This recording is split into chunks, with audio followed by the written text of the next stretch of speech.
dès que je commence. Hein. Ondoa mjibiza mwezi mwema Ramadhani, uhujarika hulinda mtukufu wa Mwanzani, nguzo yane yavumbulwa ne ya hatukurwani, shimea ya narime rijalie ho misirini, utekeleza ze farughi rizidishe ihsani, riswali ri itikafu na usoma Qur'ani,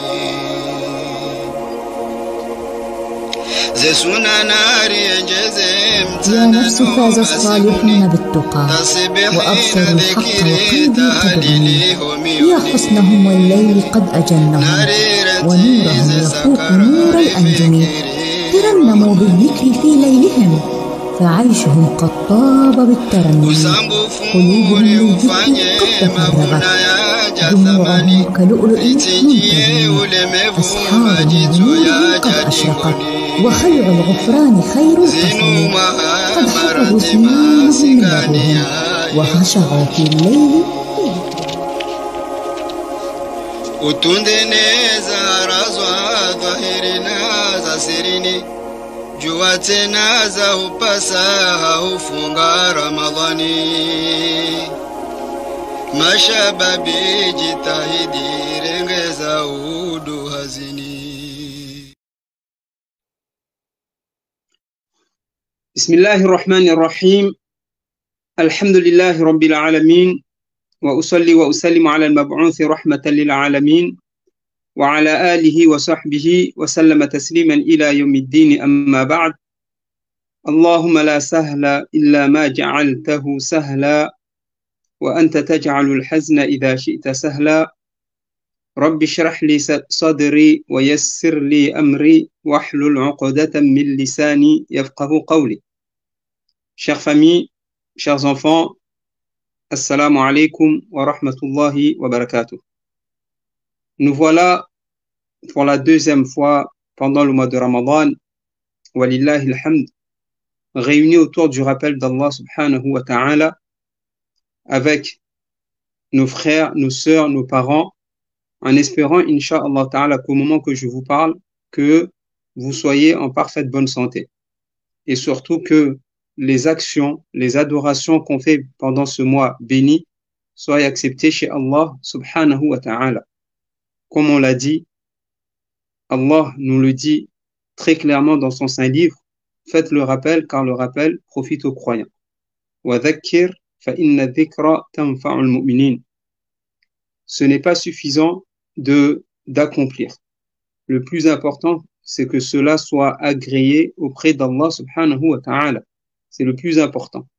Combien ça serait vraiment une perte, combien ça serait vraiment, on serait vraiment perdant d'œuvrer et à la fin qu'on n'ait pas le salaire qu'on espérait. Ça serait vraiment une perte de temps, une perte d'énergie, etc. Là, ahibati fillah. Aujourd'hui, le sujet qu'on va traiter sont les enseignements qu'on doit tirer du mois de Ramadan. Les enseignements qu'on doit tirer du mois de Ramadan. Après avoir vu la semaine dernière, pas plus tard que la semaine dernière, et combien le temps passe vite, que le mois de Ramadan, nous devons le prendre comme une école. Le mois de Ramadan, ahibati fillah, chères familles, chers enfants, bien-aimés, prenons le mois de Ramadan comme étant une école. Et pas n'importe quelle école, une école divine, subhanallah. Et dans toute école, on y apprend des choses. Malheureusement, on peut apprendre même des choses qui sont mauvaises. Mais logiquement, dans l'école, on doit apprendre des bonnes choses. Et du coup, on a vu que le mois de Ramadan, ça doit être une école et qu'à la fin du mois de Ramadan, il y a les diplômes qui seront donnés à ceux qui auront réussi ce mois. Comme à la fin de l'année scolaire de cette année, 2024, 2023-2024, on a nos enfants nos familles qui vont passer le bac, masha'Allah, cette année. Et j'ai envie de dire, malheureusement, il y en a qui vont pas réussir. Il y en a qui vont réussir et d'autres qui vont pas réussir. Dans tous les examens, c'est ainsi. Il y en a qui réussissent, il y en a c'est au rattrapage, et il y en a, malheureusement, c'est l'année d'après. Pour le Ramadan, c'est pareil. Il faut le prendre de cette manière-là. Le mois de Ramadan, c'est une école magnifique. Et pendant cette école-là, on apprend des choses, on va les citer, on va les énumérer, certaines d'entre elles, parce qu'il y en a énormément. Masha'Allah. Et la bonne nouvelle, c'est que à la fin de ce mois de Ramadan, Allahu Akbar, et nas'alullah an nakuna minhum, et on demande à Allah subhanahu wa ta'ala qu'on en fasse partie. Il y en a qui vont recevoir leur diplôme. Et rapidement, on a cité quelques points, quelques récompenses qu'Allah il réserve. Allah subhanahu wa ta'ala, pas n'importe qui, pas un être humain qui va venir, qui va signer et qui va te donner. Là, c'est Allah subhanahu wa ta'ala. As-siyamu li wa ana ajzi bihi. Le jeûne m'appartient et c'est moi qui va donner la récompense à la fin du mois de Ramadan. Rapidement, on a cité que nos péchés seront pardonnés pendant le mois de Ramadan. Alhamdulillah, on pourra rentrer par la porte Ar-Rayyan. Masha'Allah, on est expié, Masha'Allah, et énormément, walillah alhamd, de récompenses. Tayyib. Allez, allons-y maintenant et voyons qu'est-ce qu'on apprend pendant le mois de Ramadan, ahibati fillah, ou qu'est-ce qu'on doit apprendre pendant le mois de Ramadan. Et comme ça, chers parents, chers enfants, comme ça, on se dit, allez, on a été prévenu que le mois de Ramadan, c'est une école à part entière, et là, on est dans la moitié de l'année scolaire. Et là, on est dans la moitié du mois de Ramadan. Il nous reste 15 jours. Allez, attention, ce que je vais énumérer. Est-ce que tu les as apprises, ces leçons? Est-ce que tu les as en toi? Est-ce que tu les fructifies, masha'Allah? Si c'est le cas, allez, attention, la constance. Les éléments que je vais énumérer dans un instant, si tu les as, masha'Allah, en toi, parce que comment je vais dire ça, c'est un comportement, vous allez voir. Si tu les as en toi, sois reconnaissant envers Allah subhanahu wa ta'ala et demande à Allah qui te donne la constance. Continue. Tayyib. Et si tu ne les as toujours pas, alors qu'on est à la moitié du mois de Ramadan, dis-toi deux choses. Inna lillahi wa inna ilayhi raji'un. Et rattrape-toi rapidement. Dis-toi qu'il est encore temps. Walillah alhamd. Le Ramadan, il n'est pas fini, mais attention, le temps passe très, très, très, très vite. Subhanallah. N'attendons pas. Idhan ahibbati fillah, première leçon. Notez-le. Notez-le quelque part. Écrivez-le quelque part. Notez-le dans notre cœur. On le retient. D'accord? Première leçon qu'on apprend, ou bien premier renseignement qu'on apprend pendant le mois de Ramadan. En arabe, on peut l'appeler al-muraqabah. Muraqabatullahi tabaraka wa ta'ala. C'est quoi al-muraqaba? C'est le fait le contrôle d'Allah. Le fait d'avoir le sentiment que Allah subhanahu wa ta'ala, il nous regarde. Qu'Allah subhanahu wa ta'ala, il nous guette. Il nous contrôle. Et ce sentiment-là, on doit l'avoir en nous à chaque instant. Pendant toute la période qu'on vit sur terre, on doit savoir qu'Allah subhanahu wa ta'ala, il est avec nous. Certes, il n'est pas avec nous physiquement, mais Allah subhanahu wa ta'ala, ar-Rahman ala al-arsh istawa. Mais il est avec nous par sa science, étant donné qu'il nous voit, il nous entend, il nous connaît, d'accord, il est avec nous par cela. Mais sinon, Allah subhanahu wa ta'ala, huwa mustawi ala arshih, ar-Rahman ala al-arsh istawa. Le fait d'avoir ce sentiment en nous, qu'Allah il nous regarde, ahibbati fillah, nous empêche tout simplement de tricher pendant le mois de Ramadan. Il nous empêche, à un moment où, quelquefois, on a faim pendant le mois de Ramadan, pendant les journées de Ramadan, un moment où on peut avoir soif pendant masha'Allah, la journée du mois de Ramadan, ce sentiment de savoir qu'Allah subhanahu wa ta'ala, attention, il te regarde. Où que tu sois, Allah, il te regarde. Tellement ce sentiment-là, il est fort qu'il nous empêche de rentrer à la cuisine et que personne est à la maison, personne ne me voit. Qu'est-ce qui m'empêche, mes chers frères, mes chères sœurs, mes chers parents, mes chers enfants, qu'est-ce qui nous empêche de rentrer à la cuisine et de prendre la bouteille d'eau, pour ne pas faire la publicité au jus, de prendre la bouteille d'eau et de boire? Qu'est-ce qui t'empêche de faire cela? Qu'est-ce qui t'empêche de rentrer à la cuisine, de prendre la nourriture et de manger, ou bien dans ta chambre? Qu'est-ce qui nous empêche de faire cela? Vous savez, c'est quoi? C'est le fait de savoir qu'Allah, il nous regarde. Le fait de savoir qu'Allah, subhanahu wa ta'ala, il nous contrôle. Et Allah, à cet effet, il nous dit quoi? ما يكون من نجوى ثلاثة إلا هو رابعهم ولا خمسة إلا هو سادسهم. Allah subhanahu wa ta'ala nous dit dans son saint livre que il n'y a pas trois personnes qui se trouvent à un endroit sans que leur quatrième soit Allah. Et il n'y a pas quatre personnes sans que leur cinquième soit Allah subhanahu wa ta'ala. Plus ou moins, Allah subhanahu wa ta'ala, il est avec nous. Et donc ce sentiment-là, il est encore plus évident pendant le mois de Ramadan. Qu'est-ce qui empêche nos enfants, d'accord, de tricher? Parce qu'ils savent qu'Allah subhanahu wa ta'ala, il les regarde. Et ce sentiment-là, tellement il est puissant, il est fort qu'on l'appelle al-ihsan. C'est un sentiment qui a un degré plus élevé que l'islam, qui a un degré plus élevé que l'iman. Le troisième degré, al-ihsan. Le prophète, alayhi salatu wassalam, il nous dit combien ce sentiment, il est beau. Il nous dit quoi? Lorsque Jibril, alayhi salatu wassalam, il lui a demandé Ma huwa al-ihsan? Akhbirni an al-ihsan. Le prophète, alayhi salatu wassalam, il a dit Al-ihsan an ta'budallaha ka'annaka tarah. C'est d'adorer Allah comme si tu le voyais. Fa in lam takun tarah fa innahu yarak. Car si toi tu ne le vois pas, sache que lui, il te voit.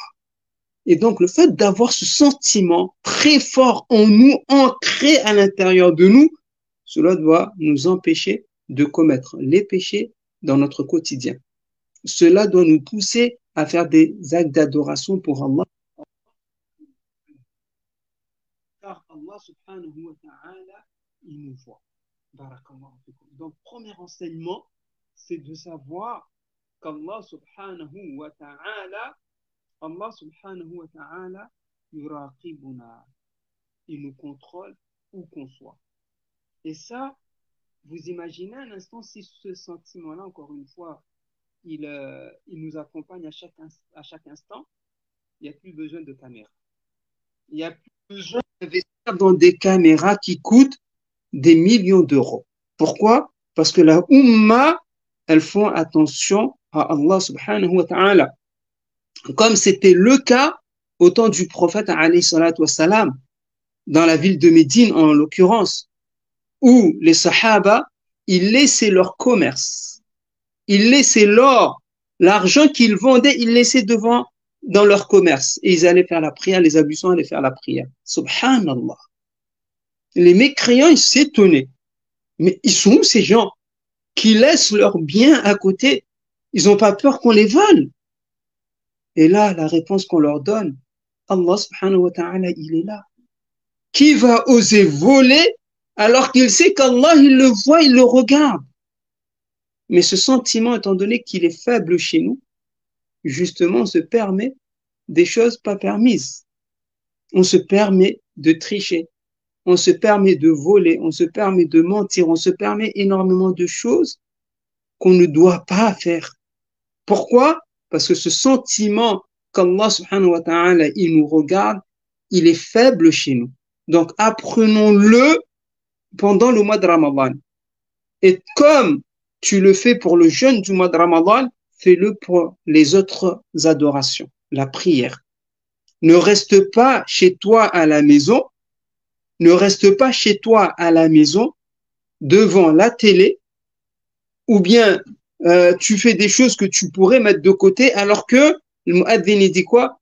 Hayya ala salah. Venez à la mosquée. Venez à la prière. Et toi, tu restes là. Alors que tu sais qu'Allah, il te regarde. si tu le sais vraiment qu'Allah il te regarde, aie honte. Crains Allah subhanahu wa ta'ala et réponds à l'appel d'Allah comme Allah subhanahu wa ta'ala nous dit Ya ayyuhalladhina amanu stajibu lillahi wa lirrasuli idha da'akum lima yuhyikum.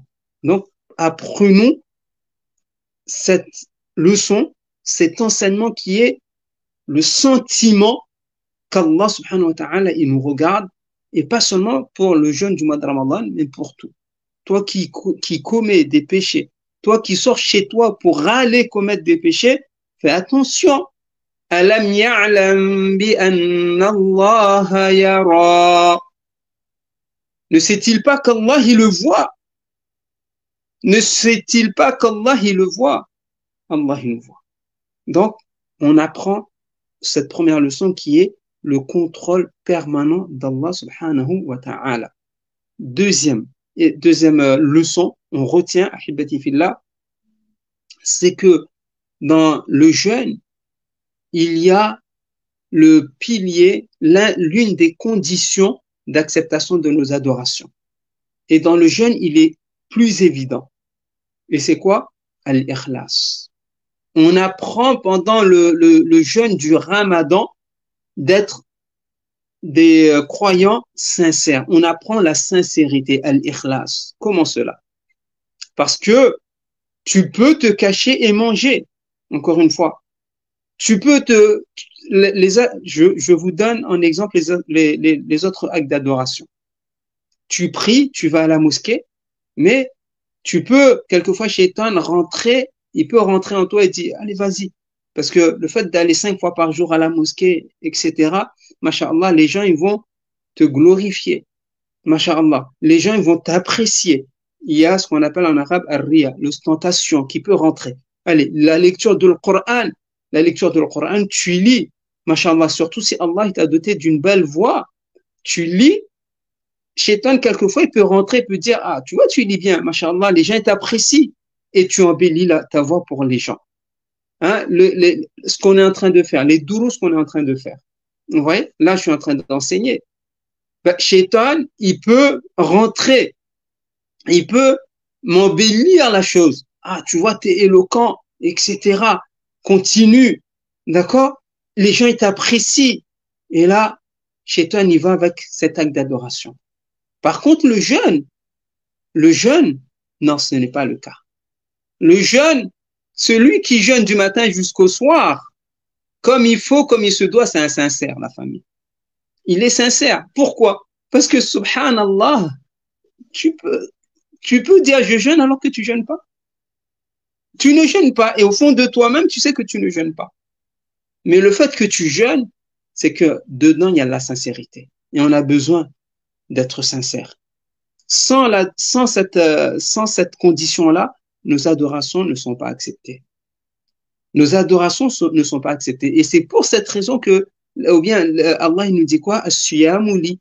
On sait tous que قل إن صلاتي ونسكي ومحياي ومماتي لله رب العالمين لا شريك له وبذلك أمرت وأنا أول المسلمين. Dis-leur que mes prières, mes sacrifices, toute ma vie, ça appartient à Allah. En réalité, toutes nos adorations appartiennent à Allah subhanahu wa ta'ala. Sauf que, encore une fois, quelquefois dans nos actes d'adoration, quelquefois l'ostentation y rentre. Embellis ta voix pour que les gens ils disent que tu as une belle voix. Allez, sois éloquent pour que les gens ils disent que tu es éloquent. Vas-y à la mosquée pour que les gens ils disent ah masha'Allah celui-là, Allahu Akbar. Vous voyez? Par contre le jeûne, Allah il dit quoi? Suyamouli, vraiment le jeûne c'est pour moi. Quiconque jeûne comme il faut, il ne mange pas, il ne boit pas, il s'éloigne des actes charnels et il s'éloigne des péchés, etc., c'est que sincèrement, il était sincère pour Allah subhanahu wa ta'ala. Donc, chère famille, on apprend cette deuxième leçon, à savoir quoi? La sincérité. À savoir la sincérité. Troisième leçon, que j'aime beaucoup, qu'on apprend, masha'Allah, dans cette magnifique adoration qui est le jeûne du mois de Ramadan, c'est l'amour d'Allah. l'amour d'Allah subhanahu wa ta'ala, mahabbatullah. Mahabbatullah, c'est-à-dire quoi? Le fait d'aimer Allah, le fait d'aimer cette adoration. Et ça aussi, ça fait partie des conditions, ici on va dire des conditions d'embellissement de nos adorations. On va pas dire des conditions d'acceptation de nos adorations, non, car les conditions d'acceptation de nos adorations, entre parenthèses, sont al-ikhlas ou al-mutaba'a. Al-ikhlas, c'est-à-dire quoi? Que tu sois sincère pour Allah subhanahu wa ta'ala, ou al-mutaba'a, c'est que tu fasses comme le prophète il a fait. Tu jeûnes comme le prophète il a jeûné. D'accord? Tu ne jeûnes pas comme tu veux, là, tu jeûnes comme le prophète il a jeûné. Tu pries comme le prophète il a jeûné, etc. Ça, c'est une autre leçon. Idhan ahibbati fillah, parmi les actes d'adoration aussi, les conditions d'embellissement de nos adorations, c'est quand tu fais les adorations par amour pour Allah. Tu ne fais pas les actes d'adoration ahibbati fillah, comme on l'a dit la semaine dernière, d'une manière culturelle. Non. Tu ne fais pas parce que tu as vu tes parents ils font et toi aussi tu le fais. Non. Tu le fais par amour pour Allah subhanahu wa ta'ala. Naam. Par amour pour Allah. Pourquoi? Parce que tu sais qu'Allah subhanahu wa ta'ala, c'est lui qui t'a créé.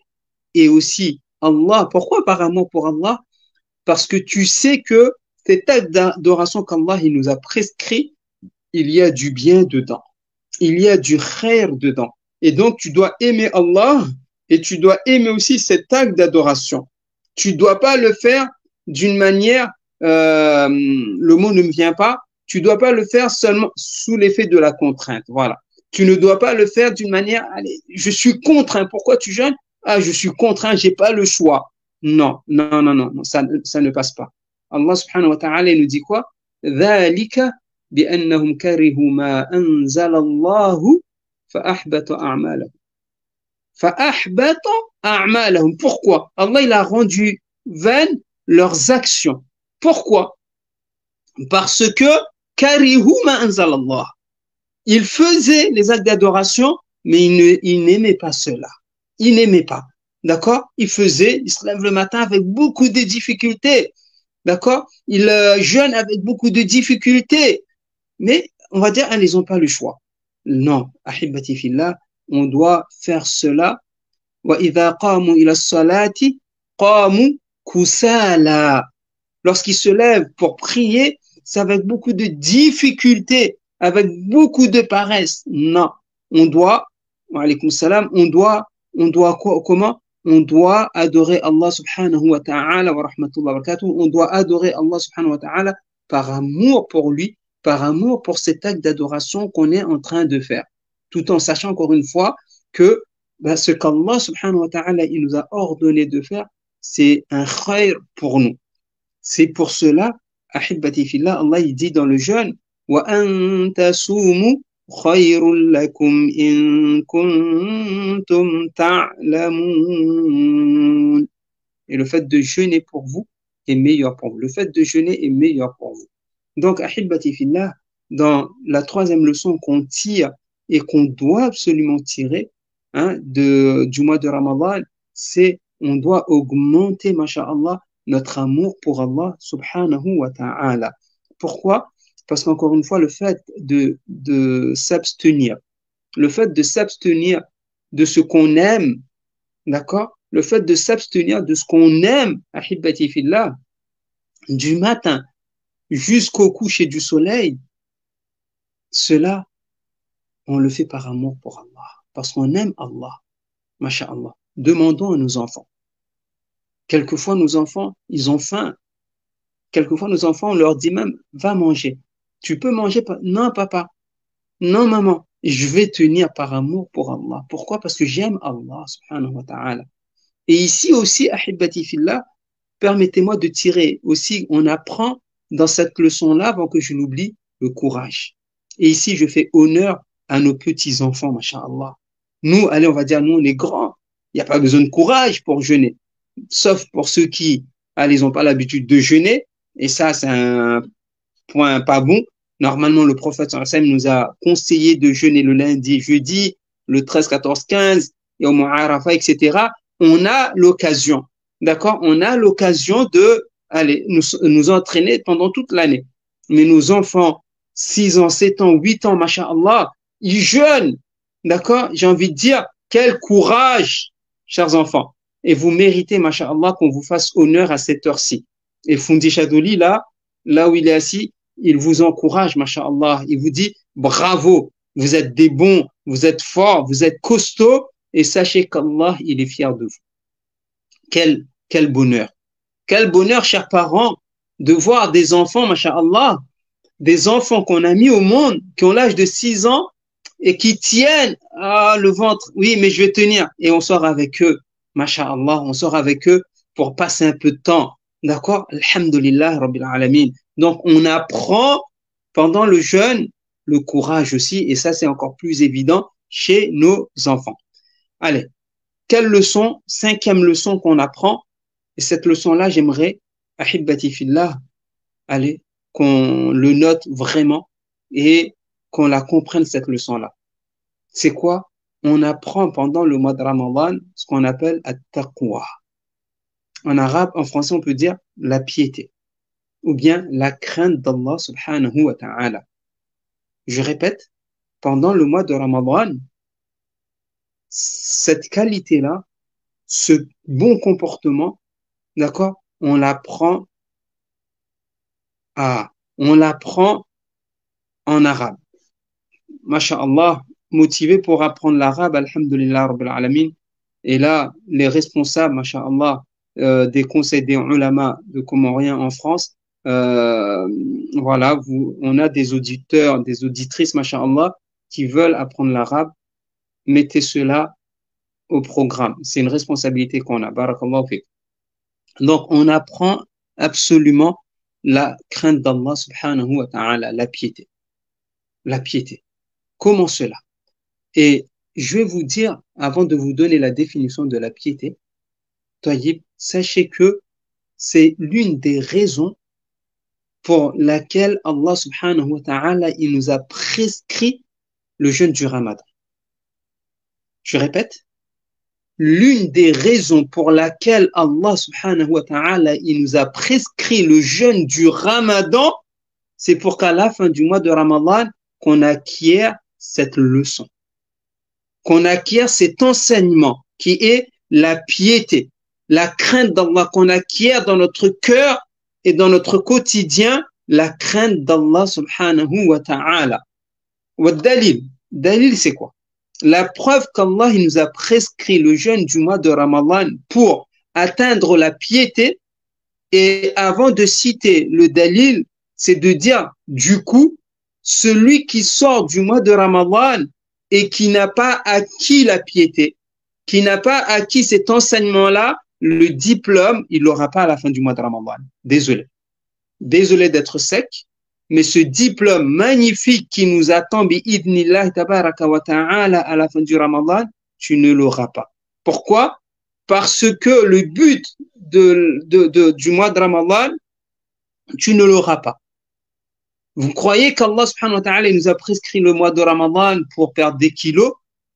Vous croyez qu'Allah subhanahu wa ta'ala nous a prescrit le mois de Ramadan pour nous embêter, pour nous empêcher de manger et boire seulement? Là, c'est pour qu'on apprenne ces bons comportements et qu'on les acquiert, car dans notre quotidien, on a besoin justement de ces bons comportements-là.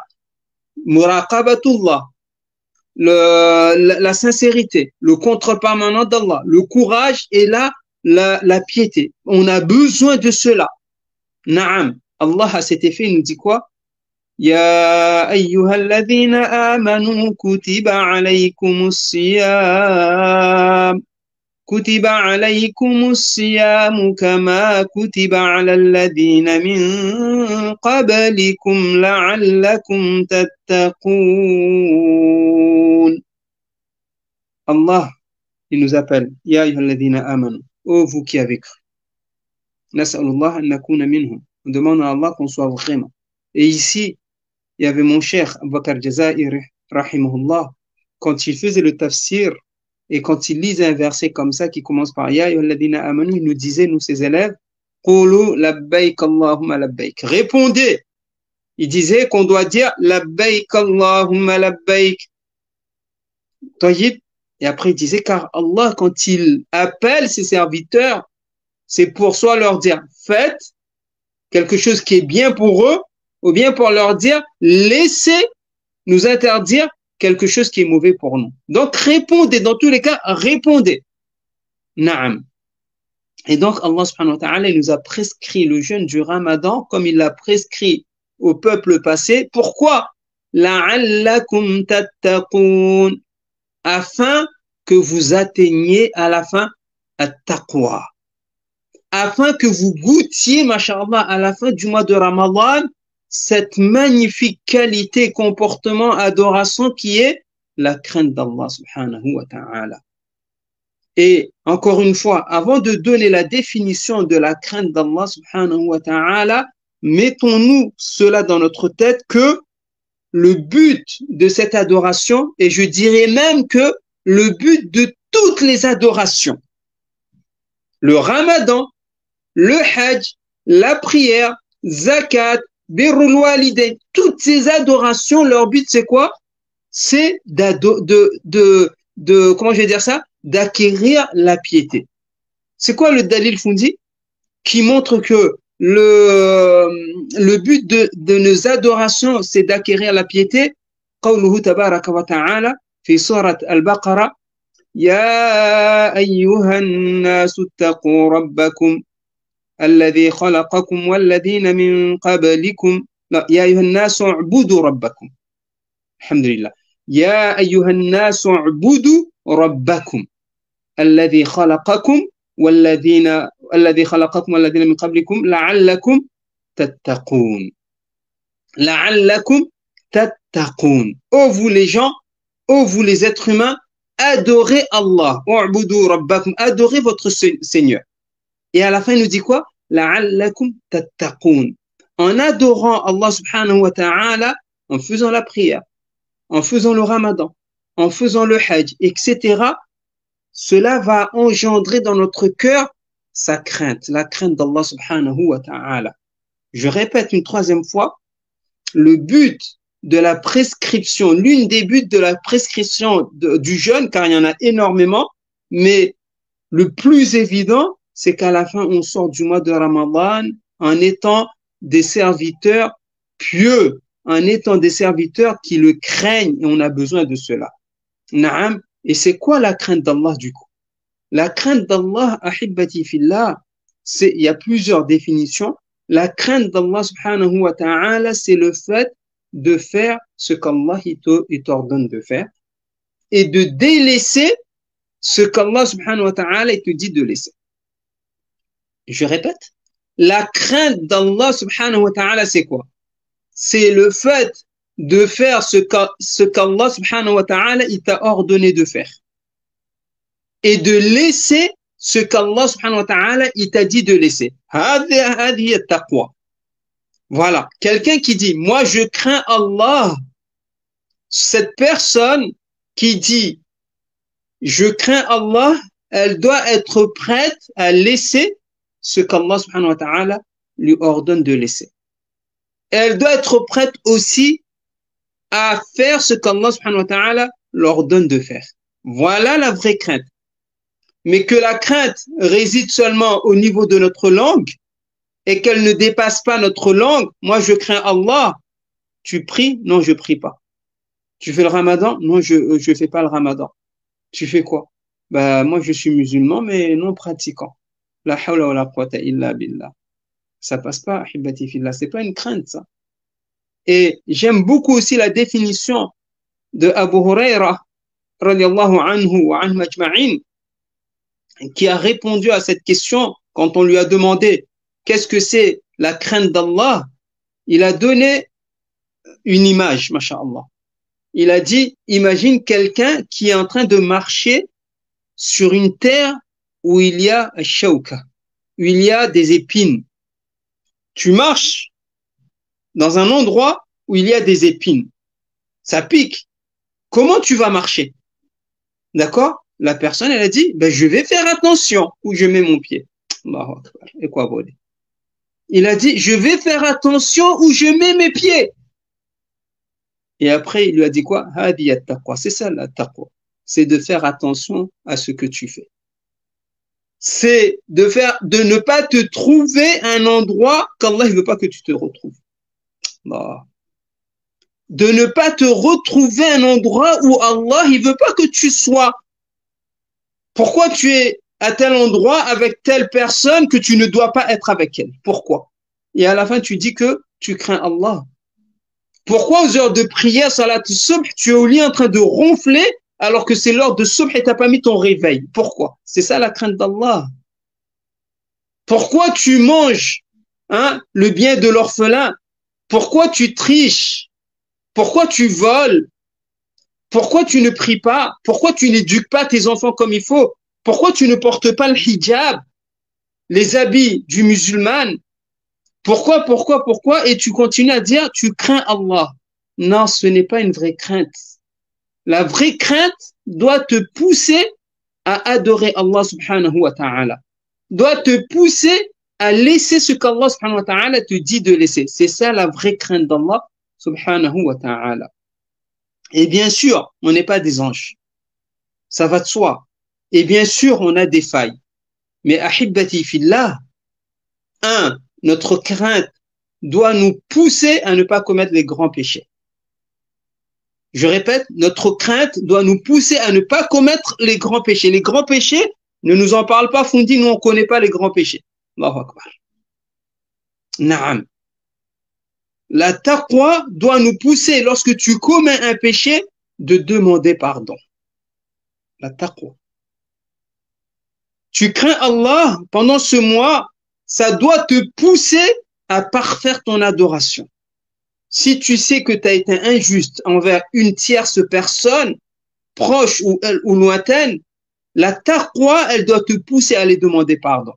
Tu as été injuste envers ta femme, la taqwa, elle doit te pousser à aller la voir et dire, chérie, je m'excuse. Pourquoi tu fais ça? Par crainte d'Allah subhanahu wa ta'ala. La taqwa doit te pousser à aller voir ton mari et lui dire, mon bien-aimé, pardonne-moi. J'ai pas assuré hier. Pourquoi tu fais ça? Parce que tu crains Allah, tout simplement. Et donc ça, là, ce sentiment, la taqwa, on l'apprend beaucoup dans le mois de Ramadan. Car le mois de Ramadan, on laisse ce qu'on doit laisser, comme vous le savez. D'accord? Même les plaisirs, on les laisse. Même les choses mubah, on les laisse. Et pendant le mois de Ramadan, on fait beaucoup de bonnes actions, surtout les sunnahs. Les sunnahs, on fait plus. D'accord? On fait plus les sunnahs. Et tout ça va engendrer en nous que at-taqwa, le prophète ensemble, il a dit at-taqwa ha-huna, dans le cœur, dans la poitrine, wa ashara ila sadrihi. Et donc ça, le fait que tu fais pendant le mois de Ramadan beaucoup de bonnes adorations sunnah et tu délaisses tout ce qui est makro, tout ce qui est haram, masha'Allah, va faire en toi que, incha'Allah, ton jeûne, il sera accepté et que tu auras jeûné un bon jeûne bi'idhnillah tabaraka wa ta'ala. Par contre, si tu te mens à toi-même, bah à la fin du mois de Ramadan, si tu te mens à toi-même pendant le mois de Ramadan, bah, ta foi, ta piété, elle va pas augmenter. Voire même, elle va baisser et là, inna lillahi wa inna ilayhi raji'un, on se doit de pleurer de larmes très amères. Allez, dernière leçon, et pourtant il y en a énormément, mais allez, là j'ai fait presque 40 minutes, ça fait beaucoup, je vais pas vous embêter. Dernière leçon, c'est que pendant le mois de Ramadan, une des leçons qu'on doit apprendre dans cette madrasa, on doit apprendre la générosité. On note, on doit apprendre la générosité, masha'Allah. Pendant le mois de Ramadan, ahibati fillah, on donne beaucoup. D'accord? On donne beaucoup, walillahi alhamd. Et en commençant par nos familles. Combien ça serait injuste de notre part? Combien on serait méchant? Combien on serait avare si maintenant on a les moyens, je répète, si on a les moyens d'aider nos familles. On va pas aller loin. On commence par nos familles, s'il vous plaît. D'accord? Commençons par nos propres familles d'abord. On a nos tatas qui sont aux Comores, au pays, peu importe, aux Comores ou ailleurs. On a nos frères, on a nos neveux, peut-être on a même nos parents, d'accord? Et on sait qu'ils sont dans des situations difficiles Et nous, notre frigidaire, à côté de cela, notre frigidaire, il est blindé, même pour fermer, il faut vraiment appuyer. Chouma, comme disent les Arabes. D'accord? Honte à nous. Et à côté de cela, on sait qu'on a de la famille qui galère pour trouver une boîte de dattes, ou bien de l'eau potable pour boire, ou bien un peu de farine pour faire un petit peu de couscouma pour manger autour de nous, alors qu'on a la possibilité de les aider. Si on n'a pas la possibilité de les aider, on accompagne cela par un cœur qui est triste. Vous voyez? On accompagne cela par de la tristesse. Mais si on a la possibilité de les aider, on se doit de les aider, masha'Allah. Et pendant le mois de Ramadan, à cet effet, le prophète, vous le savez, il a annoncé la bonne nouvelle à celui qui aide un jeûneur à rompre son jeûne. À celui qui aide un jeûneur à rompre son jeûne, Allah subhanahu wa ta'ala lui donne la récompense de ce jeûneur-là, sans pour autant qu'Allah subhanahu wa ta'ala il diminue, il enlève de ce jeûneur-là sa récompense. Il lui donne et il te donne aussi. Allahu Akbar. Et le jour du jugement dernier, on va se retrouver comme ayant jeûné énormément de jours la même année. Ya Allah, j'ai fait que 30 jours de jeûne. Pourquoi j'ai la récompense de quelqu'un qui a fait 60 jours, 80 jours, 90 jours, autant de jours? Comment j'ai fait ça? Comment ça se fait? Et là, Allah subhanahu wa ta'ala, il te dit, mais tu as oublié que tu as aidé un tel, tu lui as envoyé 20 euros. De ces 20 euros, hein, il a acheté un peu de farine, un peu d'huile. Alhamdulillah, il a nourri sa famille. Ah, Alhamdulillah, Rabbil Alamin. Vous voyez? Donc, pendant le mois de Ramadan, ahibati fillah, chers parents, chers enfants, on apprend cette magnifique qualité qui est al-joud ou al-karam, la générosité. Sur ce, on s'arrête là, ahibati fillah. Ces leçons, bien sûr, on les apprend pendant le mois de Ramadan et ça doit nous accompagner jusqu'à notre mort bi'idnillah. Pas seulement pendant le mois de Ramadan, on doit avoir le contrôle permanent d'Allah, on doit avoir la sincérité, on doit avoir le courage, on doit avoir la crainte d'Allah, on doit être ci et ça. Non, pas seulement pendant le mois de Ramadan, ahibati fillah. Ça doit nous accompagner jusqu'à ila an ya'tiyana al-yaqin wa'bud rabbaka hatta ya'tiyaka al-yaqin. Et adore Allah subhanahu wa ta'ala. Allah disait à son prophète, et adore Allah subhanahu wa ta'ala jusqu'à que te parvienne la mort. Yaqin, la mort. Sur ce, je m'arrête là. Barakallahu fikum. Et je vous souhaite bien sûr un bon Ramadan. Et je tiens à remercier, masha'Allah, le conseil des ulama comoriens de France pour ces belles occasions qu'ils nous donnent pendant ce mois de Ramadan à faire le rappel à nos familles qui sont un petit peu éparpillées j'ai envie de dire, dans le monde. Alhamdulillah, qu'Allah élève le bureau de cette association, les membres du bureau, les fundis qui travaillent, qui réfléchissent, etc. Qu'Allah subhanahu wa ta'ala élève les personnes qui soutiennent cette belle association. Barakallahu fikum. Si vous avez des questions, peut-être on prend quelques minutes. Sinon, on se dit, Inch'Allah ta'ala, sûrement, si Allah le veut, à dimanche prochain, à la même heure, bi'imashi'atillahi tabaraka wa ta'ala.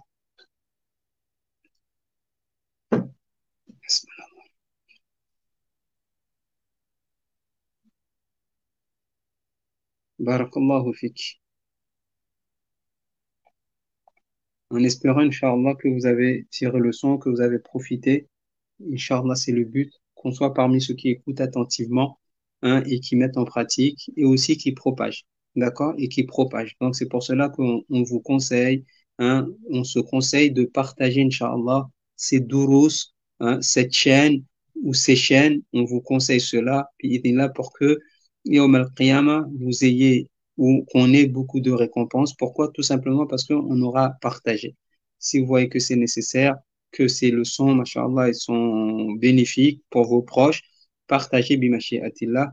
D'un coup clic, alhamdulillah, vous pouvez toucher pas mal de personnes autour de vous. Barakallahu fikum. Sur ce, s'il n'y a pas de questions, on se dit, Inch'Allah ta'ala, à dimanche prochain, bi'idhnillah, à la même heure. Et s'il y a un changement, on vous le dira, bimashi'atillah. سبحانك اللهم بحمدك نشهد أن لا إله إلا أنت نستغفرك ونتوب إليك سبحان ربك رب العزة عما يصفون وسلام على المرسلين والحمد لله رب العالمين. ربنا انفعنا بما علمتنا رب علمنا الذي ينفعنا رب فقهنا وفقه أهلنا وقرابات لنا في ديننا مع أهل القتر أنثى وذكر رب وفقنا ووفقهم لما ترتضي قولا وفعلا كرما وارزق الكل حلالا دائما وأخلاء أثقياء علماء نحظى بالخير ونكفى كل شر ربنا أصلح لنا كل الشؤون وأقر بالرضا منك العيون واقض عنا ربنا كل الديون قبل أن تأتينا رسل المنون واغفر استر أنت أكرم من ستر وصلاة الله تخشى المصطفى من إلى الحق دعانا والوفاء بكتاب فيه للناس شفاء وعلى الآل الكرام شرفاء وعلى الصحب المصانيح الغرر. اللهم اهدنا بهداك واجعلنا ممن يسارع في رضاك ولا تولنا وليا سواك ولا تجعلنا ممن خالفك أمرك وعصاك يا أرحم الراحمين.